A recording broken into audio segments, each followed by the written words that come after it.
और वहीं तेलंगाना में बीजेपी के खेमे में बहुत ज्यादा उत्साह तो नहीं है, लेकिन बीजेपी का यह दावा है कि बीआरएस किसी भी कीमत पर सरकार नहीं बना रही है, जबकि बीजेपी यह दावा कर रही है कि तेलंगाना में या तो बीजेपी को या फिर कांग्रेस को सरकार बनाने का बहुमत मिल सकता है।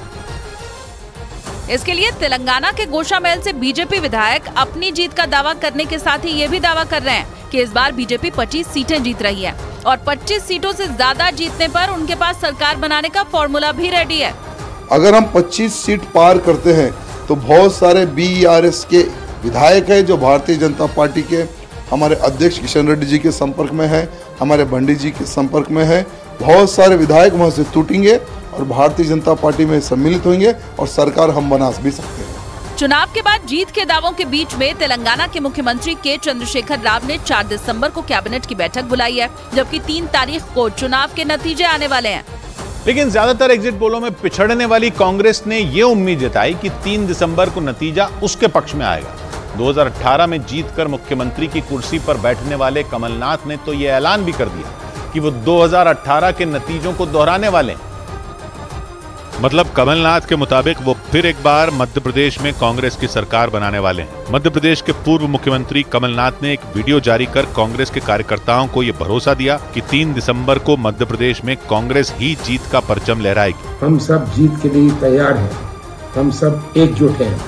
आपको कोई भी समस्या लगती है तो आप सीधे मुझसे बात करें। माना जा रहा है कि कांग्रेस को यह भरोसा उन एग्जिट पोल की वजह से मिला जिन्होंने मध्य प्रदेश में कांग्रेस की जीत की भविष्यवाणी की, क्योंकि 7 बड़े एग्जिट पोल में 3 ऐसे भी हैं जो कांग्रेस को बीजेपी से ज्यादा ताकतवर बता रहे हैं और इनमें ईटीजी के एग्जिट पोल में कांग्रेस को 109 से 125 सीटें तक हासिल होने की उम्मीद जताई गई। मतलब वो अकेले ही बहुमत का आंकड़ा पार करती नजर आई। इसके अलावा जन की बात के एग्जिट पोल में भी कांग्रेस को 102 से 125 सीटें मिलती दिखी और पोल स्ट्रेट के एग्जिट पोल में भी कांग्रेस 121 सीटों पर कब्जा करती दिखाई दी। मतलब अगर ये एग्जिट पोल सही साबित हुए तो कांग्रेस दोबारा मध्य प्रदेश में सत्ता हासिल कर सकती है और इस बार उसे पिछली बार की तरह निर्दलीय विधायकों और मायावती की पार्टी बीएसपी का साथ भी नहीं लेना पड़ेगा, क्योंकि इन एग्जिट पोल में वो बहुमत के जादुई आंकड़े 116 को पार करती दिखाई दे रही।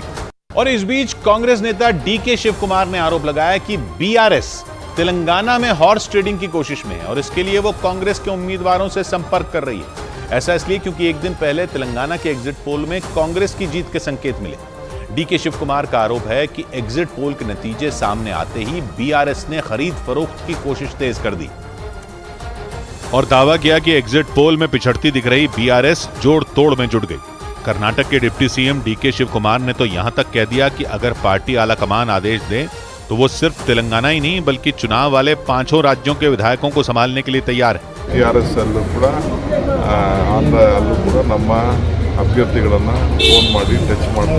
हालांकि बीआरएस लगातार ये दावा कर रही है कि एक बार फिर वो सत्ता में वापसी करने जा रही, लेकिन एग्जिट पोल के आंकड़ों ने बीआरएस की धुकधुकी जरूर बढ़ा दी, क्योंकि सभी एग्जिट पोल कांग्रेस को सत्ता मिलने के संकेत दे रहे हैं।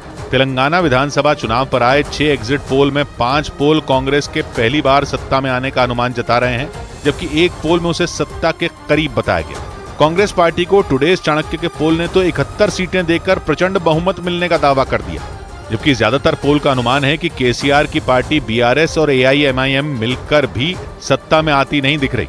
इसलिए कांग्रेस को अपने विधायकों की खरीद फरोख्त का डर सताने लगा है। लेकिन अगर एग्जिट पोल के आंकड़े सही साबित हुए और कांग्रेस तेलंगाना में सत्ता के सिंहासन पर बैठती है तो ये किसी करिश्मे से कम नहीं होगा, क्योंकि तेलंगाना में 2018 के विधानसभा चुनाव में करारी हार झेलने वाली कांग्रेस की वापसी फर्श से अर्श तक पहुंचने जैसी होगी। और ये के चंद्रशेखर राव और उनकी पार्टी बीआरएस के लिए बहुत बड़ा झटका माना जाएगा। केसीआर ने 2001 में टीआरएस यानी तेलंगाना राष्ट्र समिति बनाई थी और अलग राज्य की मांग को लेकर राजनीतिक आंदोलन शुरू किया था। लंबे आंदोलन के बाद 3 अक्टूबर 2013 को केंद्र की कांग्रेस सरकार ने तेलंगाना राज्य के गठन पर मोहर लगा दी थी। राज्य गठन के तुरंत बाद वहां विधानसभा चुनाव का ऐलान कर दिया गया।